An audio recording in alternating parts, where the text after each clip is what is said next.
दैलि खौरां नायगिरि आरो बड' 24 निउस नायगिरि साफ्रोम नायगिरिफोरनिसिम खुलुमनाय सिबिनायखौ बावहरदों बे समावहाय दिनैहाय दतमा UNB कलेजनि लांगोनायाव जोङो दुलाराय बर' फरायसा आफादनि दैदेननायाव बन'राव दख'रा दुलाराय बर' फरायसा आफाद आरो जिल्ला आरो दतमा दख'रा दुलाराय बर' फरायसा आफादा दिनै बे लांगोनायावहाय 1 घन्टा धरना हाबाफारि लादों आरो बे हाबाफारि लानाया मानो जोङो लानो गोनां जाखो थांनाय समफ्राव थांनाय बुब्लिफ्राव दुलाराय बर' फरायसा आफादनि दैदेननायाव गोबांथार दल संगठन जोङो जयै खौसेयै जोङो बड'लेण्ड इउनिभारसिटिनि लांगोनायाव गोबां खेब जोङो धरना हाबाफारिखौ जोङो लाबोबाय नाथाय बावहाय आसाम सरकार आरो गभर्नर बिथांखौ जोङो जेबो इनिशिएटिभ लानाय बा बेबायदि माबा मोनसे एक्शन लानायखौ जों नुनो मोनाखै गोबां गोहैलो खालामदों आङो बन'राव दख'रा दुलाराय बर' फरायसा आफादनिफ्राय बेखिनि बाथ्राखौनो बुंनो सानदों जे बिथांमोनहा जोंनि फरायसाफोरनि जेनाखि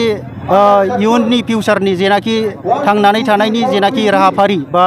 फरायसाफोरनि फिउचारखौ लानानै गेलेदों होननानै जोङो बुङोब्ला बांद्राय बुंनाय जानाय नङा मानोना दुलाराय बर' फरायसा आफादा गासैबो बिथिंखौ नोजोर बोनानै लाइस्राम लादुसिं बिथांखौ होखारनांगौ आरो बोखारनांगौनि दाबियाव गोबांथार समाव जोङो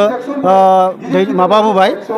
सोमावसारबोबाय बा धरना लाबोबाय दिनैनिल' बाथ्रा नङा गोबां खेब जाबाय बोसोरनि खोथा जाबाय दा बोसोरसेयावबो बिथांमोनहा बे सासे मानसिखौनो जे बड'लेण्ड इउनिभारसिटिनिफ्राय होखारनो हाया बा बोखारनो हाया बेवहाय मा फोरमायनाय जादों बिथांमोनहा दिनैहाय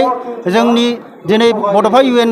कलेजनि जेनाखि फरायसा बिथांमोनानो गाबोन बड'लेण्ड इउनिभारसिटियाव फरायसा जाहैगोन बिथांमोननि फिउचारा मा जाहैगोन जेरावहाय टाइमावहाय रिजाल्ट होनो हाया टाइमावहाय गासैबो बाथ्रा बा गासैबो खामानिखौ मावनो हाया आरो बिथांखौ लानानै दिनैहाय जोंहा मोनसे गिनाय दं बा जिंगासिनाय दङ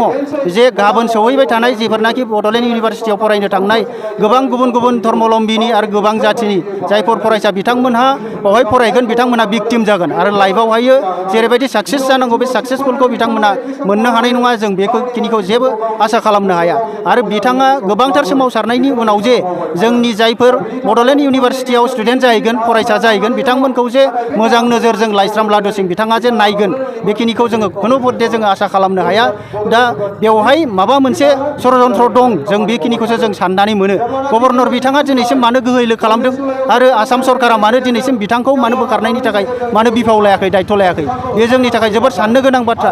जोंनि जेनाखि क'क्राझारनि जायगायावहाय ओनसोलावहाय बसायजानाय बड'लेण्ड इउनिभारसिटि बेखौ जोङो ओरैनो मोनाखै आरो बावहाय जोङो दिनैहाय गोबांथार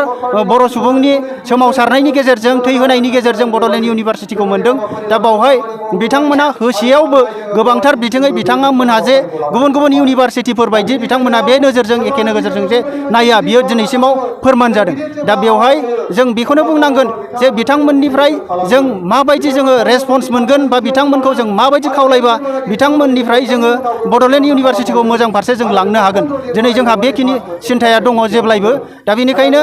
मानगोनां गभर्नरनिसिम आरो मानगोनां आसाम सरकारनिसिम मानगोनां डक्टर हिमन्त बिश्व शर्मानिसिम जोंनिफ्राय बेनो खावलायनाय जे जोंनि खावलायनाय बायदियै जाहाथे बिथांमोनहा थाबैनो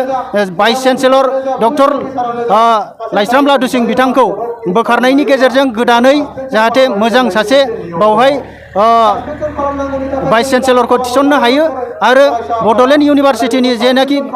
इयुननि जेनाखि खामानि मावनांगौ बेखौ जाहाथे मोजाङै मोनसे मावनो हानाय बेखिनि बायदि मानसि जाहाथे सायख'नानै थिसननानै लायो आरो जोंनि फरायसाफोरनि इयुन जेनाखि लाइफ जेनाखि जानांगौ बा फरायनायाव जेनाखि जेरैबायदि दावखोनो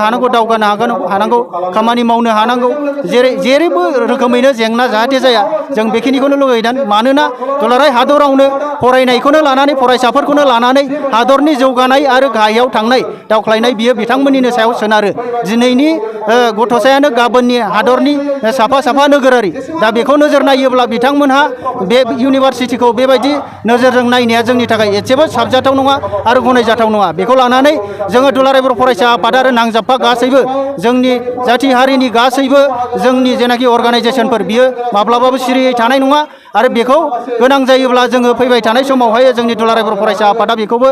नोंथांमोननि सिगाङाव बुंनानै दोनदों जे जोङो माब्लाबा मेंनाय आरो जिरायनाय गैयाजासे जोङो थाद'नाय गैयाजासे जोङो बड'लेण्ड इउनिभारसिटिनि थाखाय नांलांबाय थागोन जुजिलांबाय थागोन बिथांमोना मा खालामो खालामथों जों बेवहाय खुनु गिनाय आरो फावसयनाय गैया बेखिनि बाथ्राखौ आं दिनै नोंथांमोन रायजो राजा बयनिसिमबो आं बनरगाव दख'रा दुलाराय बर' फरायसा आफादनि जानानै नोंथांमोननिसिम बेखिनि बाथ्राखौनो बुंहरबाय।